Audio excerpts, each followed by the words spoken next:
नमस्कार, जय हिंद। आज हम देखेंगे मूल अधिकार, मौलिक अधिकार या फंडामेंटल राइट्स क्यों ज़रूरी है, हमारे लिए क्यों ज़रूरी है, या फंडामेंटल राइट्स हमें कैसे लाभ पहुंचाती है, किन किन पर लगती है, कंपनियों पर लगती है, देश पर लगती है, राज्य पर लगती है या व्यक्तियों पर लगती है, और फंडामेंटल राइट्स से क्या क्या फ़ायदे हो सकते हैं हमारे।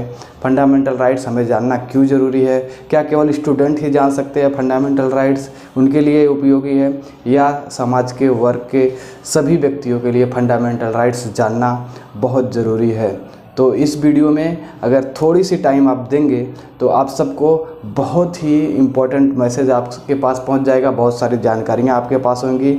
आप लाइफ में इस फंडामेंटल राइट को बहुत बार बहुत जगह यूज़ कर सकते हैं। आपके अंदर एक जोश आ जाएगा, आपके पास एक हिम्मत आ जाएगी।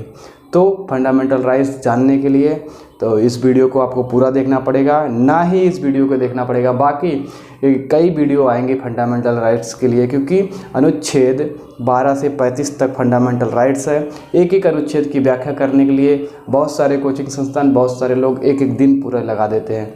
तो अनुच्छेदों को हम जल्दी से जल्द लाने के लिए आपको 2-3 वीडियो में पूरे अनुच्छेद को जो 12 से 35 फंडामेंटल राइट्स हैं आपके सामने मैं प्रकट कर दूंगा।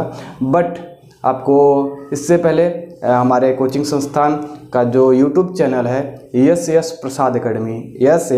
प्रसाद अकेडमी से आपको जुड़ना पड़ेगा और उसे सब्सक्राइब करना पड़ेगा। अगर अच्छा लगा वीडियो तो आपको इस वीडियो को शेयर करना पड़ेगा, क्योंकि अगर हमारे जो दोस्त हैं, हमारे आने वाली पीढ़ी है, बच्चे हैं, किसी को भी अगर फ़ायदा हो जाता है एक वीडियो से, आपका 2 मिनट जाएगा। आप सब्सक्राइब कर लेंगे तो, आप शेयर कर देंगे तो 2 मिनट से कम, लगभग 5 से 6 सेकंड लगते हैं। बट आप नहीं करते, कोई भी नहीं करता। क्यों नहीं करते? क्योंकि उनके पास क्या पता क्या इग्नोर करते हैं। अगर कहीं वहीं पर एक कोई लड़की आए, 2 बार ठुमका लगा दी, फटाक सब्सक्राइबर हो जाएगा, फटाक लाइक्स हो जाएंगे, शेयर हो जाएंगे। लेकिन पढ़ाई वाली वीडियो या शिक्षा जो हमारे समाज को लाभ पहुंचाते हैं, जल्दी शेयर और जल्दी उनका ग्रोथ नहीं होता है, या हम नहीं बता रहे हैं, या गूगल्स बताता है, या यूट्यूब पर बहुत सारे विद्वान बताते हैं, यूट्यूब के सर्च बताते हैं। तो ऐसी बातें हैं। हमें आपके सब्सक्राइब, आपके लाइक, आपके शेयर से आपके खाते से 1 रुपया कटने वाला नहीं है, आपके जेब से 1 रुपया जाने वाला नहीं है, बल्कि यह हमें डॉलर के रूप में, जो भी संस्थान रहेगा उनको डॉलर के रूप में बाहर से पैसे आते हैं। तो आर्थिकली, इकोनॉमिकली आप अपने देश की मदद कर सकते हैं एक सब्सक्राइब, एक लाइक, एक शेयर से। तो आप किसी की भी वीडियो हो, अच्छा अगर मेहनत कर रहा हो, अच्छी जान से जुटा हो, आपके लिए, हमारे समाज के लिए, देश के लिए हितकर हो, तो आप लाइक, सब्सक्राइबर और शेयर करते रहिए, क्योंकि उसे जो फ़ायदा मिलेगा डॉलर के रूप में, उसे पैसा आएगा, वह इकोनॉमिकली उन पैसों को अपने देश में खर्चा करेगा, बच्चों पर खर्चा करेगा, मार्केट में भेजेगा।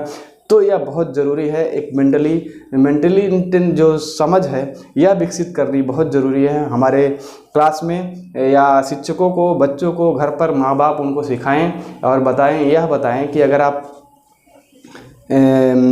मैसेज, किसी का मैसेज नहीं चेक कर सकते, किसी की मोबाइल डायरेक्ट नहीं ले सकते, आप किसी के पासवर्ड को नहीं देख सकते, या कोई मोबाइल चला रहा है उसमें आप झांक नहीं सकते, यह सब भी एक ऑटोमेटिकली अभी ये जो हमारे नैतिकता में या जुड़ने वाले शब्द हैं आगे जुड़ जाएंगे। अभी तो किताबों में आया नहीं है, क्योंकि यह जो नैतिकता अभी हमारे पहले की है कि हम बड़ों का सम्मान करें, आदर करें, दूसरे को कमरे में ना झाँकें, दूसरों को मतलब ना देखें ज़्यादा, बहुत सारी नैतिकता की बातें हमें बताया जाता है, सिखाया जाता है। बट अभी जो आगे की जो आएंगी नैतिकता कुछ इस रूप में रहेंगी कि हम किसी के व्हाट्सअप ना चेक करें, हम किसी का पासवर्ड ना देखें, हम किसी के मोबाइल्स को ना लें, हम किसी के, क्योंकि मोबाइल्स में ट्रांजैक्शन होते हैं, पैसे का जो लेखा जोखा, या उसकी कंपनी के उसके पर्सनल फ़ोटो, निजता का अधिकार है उसे।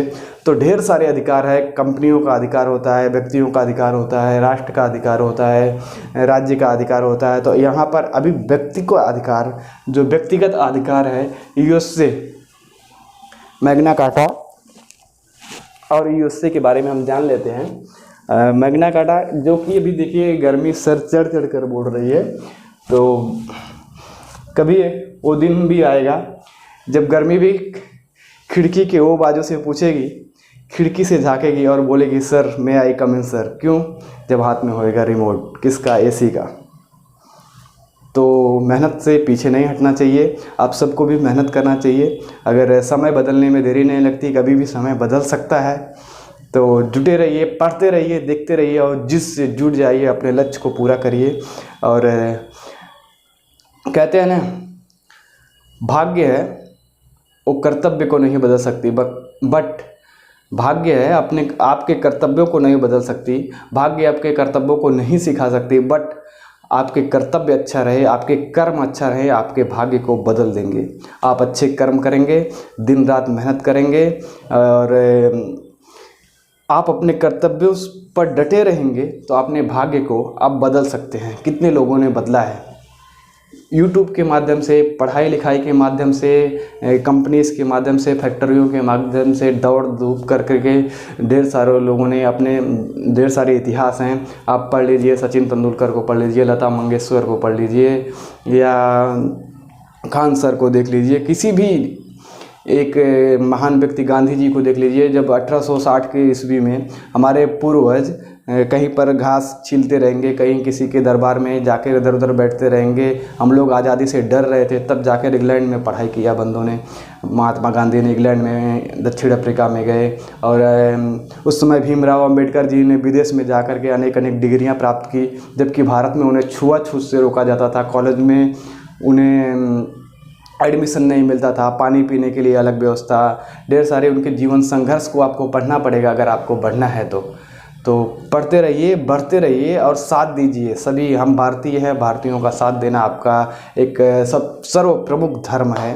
सभी धर्मों से ऊपर है कि हम भारतीयों का साथ दें। हम भारतीय हैं, हम भारत के राष्ट्र के गौरव हेतु अपने जान को बार बार लगाते रहें, न्यौछावर करते रहें, यह हमारी संस्कृति है।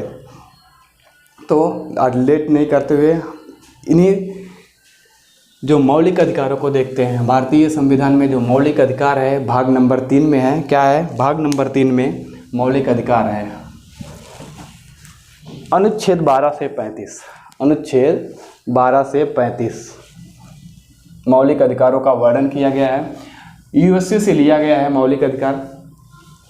और मैग्ना कार्टा जो इंग्लैंड में लेबरों की ढेर सारी शोषण किया जा रहा था, तो वहाँ के संविधान में मैग्ना कार्टा के नाम से उन लेबरों को एक अच्छी स्थिति प्रदान करने हेतु उनके लिए कानून बनाया। तो यह जो कि बहुत विश्वविख्यात है मैग्ना कार्टा। तो हमारे संविधान के इस भाग को, भाग 3 को मैग्ना कार्टा कहा जाता है, क्योंकि यहाँ से हमारे सभी व्यक्तियों को, हमारे समाज को, हमको जो कि समानता का अधिकार, स्वतंत्रता का अधिकार, धर्म का अधिकार कि हम अपने धर्म का प्रसारण कर सकते हैं, और आर्थिकता का अधिकार, संस्कृति का अधिकार, कानूनों से सुरक्षा का अधिकार, ढेर सारे अधिकार इसमें प्राप्त होते हैं। वाक्य का, अभिव्यक्ति का, ढेर सारे अधिकार इसमें प्राप्त होते हैं। हमें पूरे फंडामेंटल्स राइट्स आप पढ़ेंगे, कुछ मत पढ़िए। आप स्टूडेंट नहीं हैं, आप एक जनता हैं, सामान्य रूप से हैं। आप अगर आपके पास मूल अधिकारों की ज्ञान है तो आप अपने बच्चों को बता सकते हैं। समाज में आप हिम्मत से खड़े हो सकते हैं। सामने आप प्रधानमंत्री हो, जज हो, कलेक्टर हो, पुलिस हो या IPS IAS कोई भी हो, आप उनके सामने नज़रों से नज़र मिलाकर बात कर सकते हैं। क्यों? आपको ज्ञान है, मौलिक अधिकार आपको पता है, संविधान आपको पता है। लॉ वालों से कोई नहीं, जल्दी पुलिस भी नहीं भिड़ती। उनसे पता है कि अगर वकील है तो वो भी कोई नहीं कुछ बोलते, अगर वो लॉ के अंदर है तो, क्योंकि पुलिस को भी लॉ पता है, लॉयर को भी पता है, तो उनसे ज़्यादा छेड़खानी नहीं करते। तो किसी से भी अगर आपके पास लॉ है, आपके पास दम है, तो आपको कोई नहीं छेड़ेगा, कोई नहीं परेशान करेगा। तो कैसे? जैसे पानी में बच्चे देखते हैं, पानी बारिश के समय में कुछ सांप को पकड़कर ऐसे नचाते हैं। वो कौन से सांप होते हैं? पानी वाले सांप, जो सीधे साधे मछलियों के साथ में रहते हैं, मछली जैसा व्यवहार करते हैं, काटते नहीं हैं, भागते नहीं हैं, ऐसे पड़े रहते हैं। तो आपके पास जुनून होना चाहिए, आपके पास फनकार भी होना चाहिए। कोई कभी कोबरा को पकड़ के नचाते हुए आपने देखा है? नहीं, क्योंकि वो तुरंत काटेगा नहीं, लेकिन करेगा, क्योंकि उसके पास जीव है। लोग हंसते हैं, अगर आपको हंसते हैं तो आप साई हो जाते हैं, आप छोड़ देते हैं या वो काम करना बंद कर देते हैं कि नहीं हम नहीं करेंगे। कभी क्वेश्चंस आप नहीं पूछते हैं। क्यों नहीं पूछते हो कि हम क्वेश्चंस पूछेंगे तो लोग सामने वाला हंसेगा या कभी सर डांट सकते हैं। क्या डांट सकते हैं, पूछिए आप क्वेश्चन। अगर क्वेश्चंस नहीं पूछेंगे तो आप पीछे रह जाएंगे। क्वेश्चंस अपने क्यों, कब, कहाँ, कैसे, कितना, ये सब अगर माइंड में चलता है तो ही आपका माइंड डेवलपमेंट होता है। बाकी स्थिर तो समुद्र, स्थिर पानी है। पानी अगर तालाब में स्थिर है वो पानी ख़राब हो जाता है, बहता हुआ पानी ख़राब नहीं होता है, इतना ध्यान रखिए। तो क्वेश्चंस करना सीखिए अपने। अगर आप जिंदा हो तो ही आप पर कोई हंसेगा, मुर्दा पर कोई नहीं हंसता, हाथ जोड़कर सर नीचे कर हट जाता है। तो आप जिंदे हैं, जिंदा साबित करिए, जिंदा रहिए और समाज को जिंदा रखिए, हमारे देश की शान बनिए, अपने घर का आन मान शान और जान बनिए, यही शुभकामना है। और क्लास देखते रहिए, पढ़ते रहिए। अभी देखते हैं हम मूल अधिकार, ठीक है। मूल अधिकारों का संरक्षक कौन है? एससी, सुप्रीम कोर्ट हमारे मूल अधिकारों का संरक्षक है। सुप्रीम कोर्ट हमारे मूल अधिकारों का क्या है? संरक्षक है। सभी मूल अधिकारों का संरक्षक कौन है? सुप्रीम कोर्ट है। सुप्रीम कोर्ट है और मूल अधिकारों की रक्षा हेतु अनुच्छेद 32 के तहत आप सीधा सुप्रीम कोर्ट में चले जा सकते हैं। अगर कोई आपका उत्पीड़न कर रहा है या अगर कोई आपसे, कोई सरकार, कोई अधिकारी, कोई नेता कहीं पर भी आपका शोषण करना चाहता है या आपको दबाना चाहता है तो आप सीधा सुप्रीम कोर्ट में जा सकते हैं। इस अनुच्छेद 32 के तहत, अनुच्छेद 32 पढ़ेंगे, उसमें पूर्ण रूप से आपको बताया जाएगा, ठीक है। तो हाई कोर्ट भी आज जा सकते हैं और सुप्रीम कोर्ट भी जा सकते हैं मौलिक अधिकार के तहत। और यह व्यक्तियों के लिए मौलिक अधिकार है। व्यक्ति की गरिमा, व्यक्ति की प्रतिष्ठा, व्यक्ति की अवमानना, इन सब की रक्षा करने के लिए कौन है? मौलिक अधिकार है। मौलिक अधिकार 12 से अनुच्छेद 35 तक। राष्ट्रपति इन मौलिक अधिकारों को कुछ विशेष अवस्था में, विशेष समय में निलंबन कर सकते हैं। कैसे?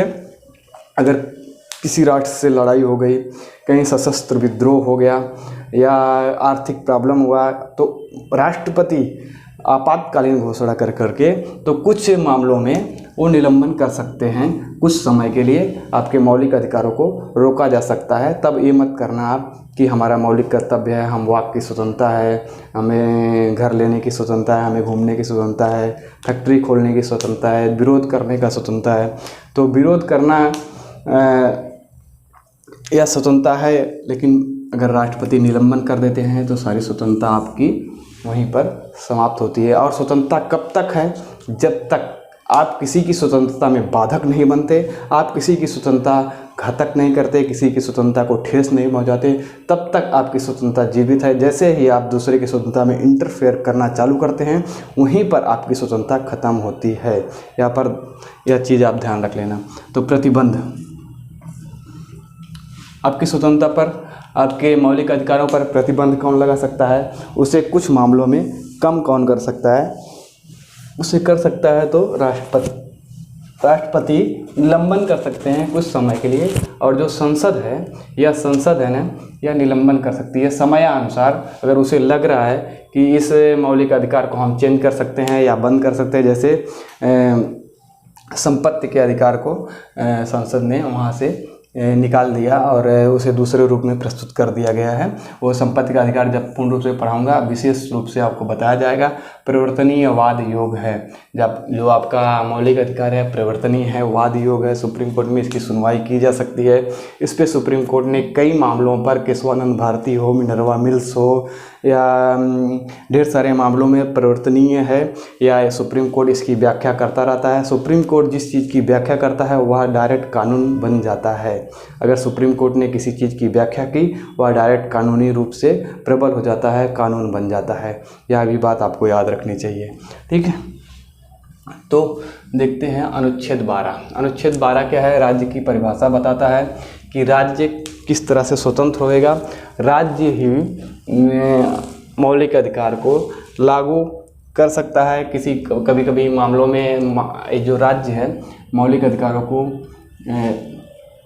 ज़्यादा प्रदान कर सकता है या इसका सीमीकरण राज्य कर सकता है। राज्य कौन हुआ? यूनियन हुआ, हमारा केंद्र सरकार हुआ, वह राज्य के रूप में कार्य करेगा। या राज्य जो कभी कभी हमारे प्रदेश हैं, उत्तर प्रदेश, बिहार, महाराष्ट्र, ऐसे जो प्रदेश के नाम आते हैं, यह भी इनमें मौलिक अधिकारों का संरक्षण करते हैं। इनमें कई मामलों में इनकी सीमाकरण भी कर सकते हैं। जैसे आपके पास उत्तर प्रदेश में हो, आपके घर के पास, आपके खेत में, आपके बगल में कहीं से भी सड़क जा रही है, तो आप बोलोगे हमारा संपत्ति हम नहीं दे सकते, तो यहाँ पर राज्य आपसे ये संपत्ति ले सकता है।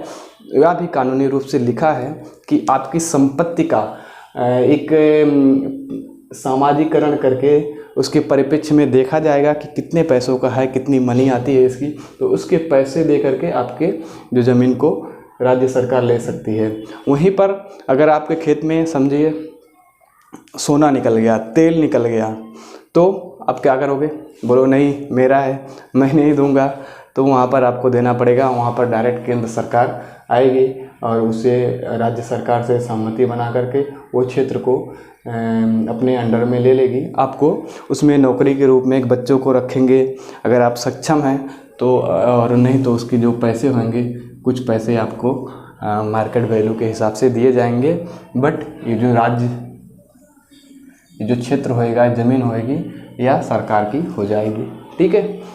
तो और मूल अधिकारों का संरक्षक जो अनुच्छेद नंबर 13 है, यह मूल अधिकारों का संरक्षक है। इसमें लिखा गया है जब कोई भी कानून हो जब तक वह लागू रहेगा, जब तक कि वह मौलिक अधिकारों का संक्षिप्तीकरण ना करे, डिग्रेडेशन ना करे। अगर मौलिक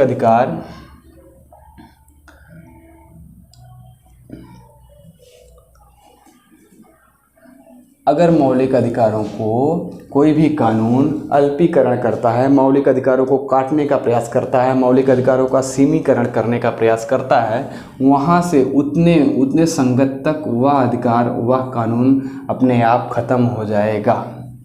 यहाँ अनुच्छेद 13 हमारे मौलिक अधिकारों का संरक्षक है। अगर कोई भी कानून, कोई भी संशोधन करके कोई भी कानून अगर बनाया जा सकता है, या कोई भी कानून हमारे हैं, या कोई भी राज्य सरकार कोई कानून लगाती है, उसके तहत हमारे मौलिक अधिकारों को कम करती है, अल्पीकरण करती है, और तो हमारा अनुच्छेद नंबर 13 हमारा साथी बनता है, हम सबके दायित्व हैं। और अनुच्छेद 13 डायरेक्ट ही उस कानून को निरस्तीकरण कर देगा। जितना तक वह संगत रहेगा, जितना तक अल्पीकरण करता रहेगा मौलिक अधिकार का, उतने तक वह कानून खत्म हो जाएगा।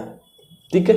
तो मौलिक अधिकार जो संरक्षक के रूप में कार्य करता है, हमारा अनुच्छेद 13 मौलिक अधिकारों का संरक्षक है। और समानता का अधिकार, राइट टू इक्वलिटी कौन प्रदान करता है? अनुच्छेद 14 क्या कहता है? विधि के समान समानता।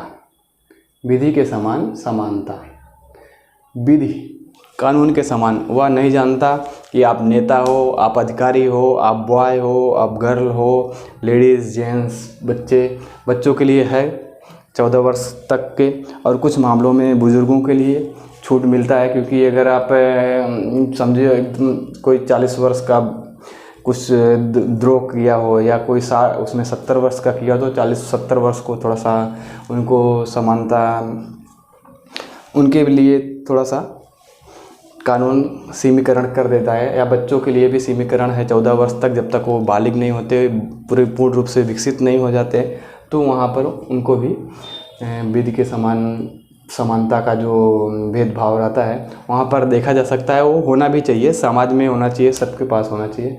आप एक ह्यूमन हैं, हम पहले ह्यूमन हैं, पहले मानव हैं, पहले हम ह्यूमनिटी को जानेंगे, फिर उसके बाद ही कानून लागू होएगा। तो ह्यूमनिटी सर्वश्रेष्ठ है।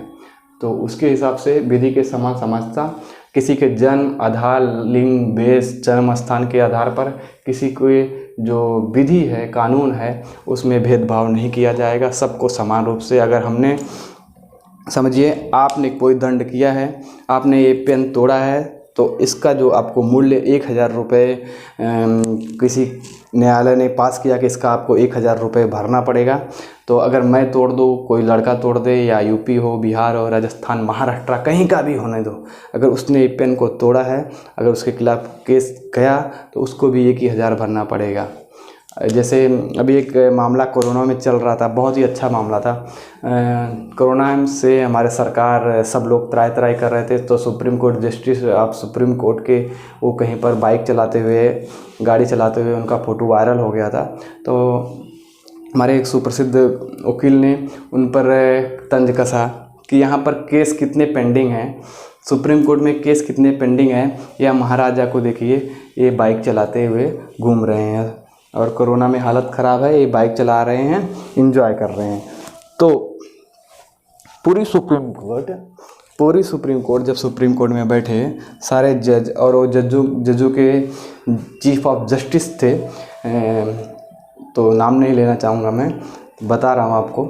वो चीफ ऑफ जस्टिस थे उस समय। उन्होंने सोचा कि हमारा अवमानना किया, इन्होंने हमारी फ़ोटो वायरल की या हमारे ऊपर ऐसे तंज कसे, तो हमें इन पर केस लागू करना चाहिए। तो उन्होंने केस कर दिया उनके ऊपर। तो सुप्रसिद्ध वकील थे, उन्होंने डायरेक्ट केस को फिर उन्होंने खुद फाइनली की। तो फाइनल करते समय उनको क्या लगाया गया, उन्होंने 1 रुपया चार्ज, क्यों उन्होंने अवमानना की, 1 रुपया चार्ज, क्या किया, 1 रुपया चार्ज लगेगा कि आपने कोर्ट की अवमानना की। कोर्ट की अवमानना के हेतु उन्होंने 1 रुपये का चार्ज लगाया। तो अभी हम भी, आप भी अगर किसी चीफ जस्टिस को सेम प्रकार का व्यवहार कर सेम बातें अगर बोलते हैं तो हमारे ऊपर भी सेम ही दंड लगेगा, 1 रुपये। क्यों? क्योंकि वह सुप्रीम कोर्ट के वकील थे, वो 1 रुपया भरे हैं। आप कुछ भी नहीं हो, एक सामान्य नागरिक हो, आपको भी 1 ही रुपया भरना पड़ेगा। तो ऐसा नहीं है कि आपको ज़्यादा भरना पड़ेगा या वो वकील थे उनको कम ही भरना पड़ेगा, आपको भी वह 1 रुपया ही दंड देना पड़ेगा, यही जब तक कि इसे और दूसरे मामले में बढ़ाया नहीं जा सकता। जब तक कि सुप्रीम कोर्ट इसे दूसरे मामले में बढ़ाता नहीं है तब तक का 1 रुपया फिक्स रहेगा। ओके, तो ये समानता का अधिकार हुआ। धर्म, मूल, वंश, लिंग, जाति, स्थान के अधिकार जो है, अनुच्छेद नंबर 15 क्या कहेगा, धर्म, मूल, वंश, लिंग, जन्म स्थान पर विभेद, इन पर कोई भेदभाव नहीं किया जाएगा। जन्म के स्थान पर, मूल के अनुसार, वंश है, लिंग है, इनके, क्योंकि धर्म, कोई हिंदू हो, फारसी हो, मुस्लिम हो, इनके आधार पर कोई भेदभाव नहीं किया जाएगा। इन्हें समाज में नहीं बैठने दिया जाएगा, कोई नौकरी नहीं दी जाएगी या कई ऐसा कुछ भी नहीं किया जा सकता इन आधारों पर। हाँ, उसके एजुकेशन के आधार पर अगर उसने नंबर अच्छा पाया है तो उसे अगर नंबर कम पाए हैं तो आउट किया जा सकता है। बट धर्म, मूल, लिंग, वंश, जन्म स्थान के आधार पर आप कुछ भी उन्हें नहीं असंगत कर सकते हैं। धर्म, मूल, वंश, पहले के जो थे पूर्वज, किन्होंने अगर गलतियां की हैं, जैसे अंग्रेज़ों का साथ दिया था, कोई पाकिस्तान का साथ दे दिया कोई, तो इसके वंशज को, पीढ़ियों को, उनको दंड नहीं मिलेगा, बल्कि जो दंड पाता था, जो दंड लायक था, उसको ही दंड मिलेगा। मूल के आधार पर उनके पीढ़ियों को आप दंड नहीं दे सकते और एक गलती के आधार पर एक बार ही दंड आपको मिलेगा। आपने अगर एक गलती की है तो उसकी सज़ा आपको एक ही बार मिलेगी, ना कि आपको बार बार मिलती रहेगी। यह भी आप ध्यान रखिए। जन्म स्थान के इसमें भेदभाव नहीं किया जा सकता है। और लोक नियोजन के लिए अनुच्छेद 16 में लोक नियोजन के लिए विषयों के अवसर की समानता, कैसे धर्म, लिंग, जन्म स्थान, वंश के आधार पर जो किसी भी नौकरी या पद के लिए भेदभाव नहीं किया जा सकता कि आप मुस्लिम हो तो इस पद पे नहीं जा सकते, आप ईसाई हो तो इस पद पे नहीं जा सकते, आप हिंदू हो तो इस पद पे नहीं जा सकते, या ब्राह्मण हो तो इस पद पे जाओगे, या यादव हैं तो उन पद पे नहीं जाएंगे। ऐसा कुछ भी नहीं किया जा सकता है। नौकरी के लिए, पद हेतु के लिए कोई भी, बट यहाँ पर इसका एक विभेदन आता है, इसका एक विभेद चलता है। क्या चलता है कि कहीं कहीं पर आरक्षण प्रदान किया जाता है। तो आरक्षण क्यों होता है? जातियां बनाई हैं, अगर जाति खत्म हो जाए तो आरक्षण खत्म हो जाएगा ऑटोमेटिकली। इस पर एक विशेष चर्चा करने की ज़रूरत है, बहुत ही अच्छा मुद्दा है। आरक्षण उनको दिया जाता है जिनको पहले से जातियों के रूप में बांटा गया, कोई इतने में, कोई इतने, फिर इतना, ऐसी जातियां थीं। समझिए, जो नीचे वर्ग की इन जातियों को ही आरक्षण दिया जाता है। तो इन्हें आरक्षण इसलिए दिया जाता है कि इनका समानता की जाए, इन्हें आरक्षण देकर पुशअप कर करके समाज में समान रूप से लाया जा सके, इसलिए आरक्षण दिया जाता है समानता के लिए। ना कि इन्हें आरक्षण दिया जा सकता है कि किसी के ऊपर दबाव बनाने के लिए। अगर आप अच्छे वंशज के हो, अच्छे हो, तो आपको रोका नहीं जा सकता। आप पढ़ाई करिए, बढ़िए, आगे बढ़िए, अच्छे जात के हैं, अच्छे वर्ग के हो, आप का अधिकार है, आप करते रहिए, आपको रोका नहीं जाएगा। बट जो पीछे हैं उनको पुशअप किया जाता है, उन्हें अधिकार प्रदान किया जाता है और उन्हें अधिकार दिया जाता है। ठीक है, तो यह हो गया आरक्षण के मुद्दे पर जब विशेष चर्चा होगी, विशेष चर्चा की जाएगी। अस्पृश्यता का अंत। अस्पृश्यता पहले छुआछूत थी। छुआछूत में ऐसा है, जैसे समझो कोरोना है, कोरोना वाला व्यक्ति आ गया, 10 लोग बैठे हैं, वहाँ से भागो भागो भागो भागो, कोरोना वाला है कोरोना, तो वहाँ से आप हट सकते हैं। वहाँ पर अस्पृश्यता या जो छुआछूत की बीमारी है, उनसे जो छुआछूत से फैलती है बीमारी, उनसे आप भेदभाव कर सकते हैं। उनमें कोई कानून नहीं काम करेगा, उनमें आप कर सकते हैं, क्योंकि वह